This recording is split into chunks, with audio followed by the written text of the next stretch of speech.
Hello friend, विनिर्दिष्ट Anutosh अधिनियम की धारा 6 क्या प्रावधान करती है?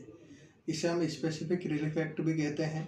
इसकी धारा 6 ये प्रावधान करती है कि यदि कोई व्यक्ति किसी संपत्ति का कब्जे के नाते उपयोग उपभोग कर रहा है और किसी अन्य व्यक्ति ने उससे कब्जा बिना किसी विधिक सहमति के या प्रक्रिया के उसकी सहमति के बिना उससे छीन लिया है, तो ऐसी स्थिति में वह इस एक्ट के अंतर्गत धारा 6 के अंतर्गत अपना दावा न्यायालय में प्रस्तुत कर सकता है।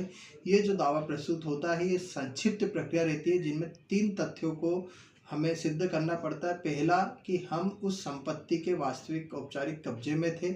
सेकंड, हमें बिना किसी विधिक प्रक्रिया के हमारी सहमति के बिना वहाँ से बेकब्जा किया गया है। और तीसरा महत्वपूर्ण है कि ऐसे बेकब्जा किए के दिनांक से 6 माह के अंतर्गत आपको दावा प्रस्तुत करना है। यहाँ पर न्यायालय की तरफ से ये सुविधा आपको इसमें मिलती है कि इसमें आपको किसी प्रकार का कब्जे के संबंध में न्याय शुल्क नहीं देना है, परंतु ये जो प्रक्रिया रहती है संक्षिप्त प्रक्रिया रहती है। इसमें किसी प्रकार का स्वत्व डिसाइड नहीं होता है। स्वत्व का प्रश्न, यदि आप स्वत्व नहीं है तो भी यदि आप ये सिद्ध करते हैं कि जब आप औपचारिक कब्जे में थे और आपको बेकब्जा बिना विधिक प्रक्रिया के किया गया है, तो भी न्यायालय से आप कब्जा प्राप्ति की डिग्री प्राप्त कर सकते हैं। तो इस प्रकार धारा 6 एक संक्षिप्त प्रक्रिया है जो आपको कब्जा दिलाने के संबंध में प्रावधान करती है। धन्यवाद।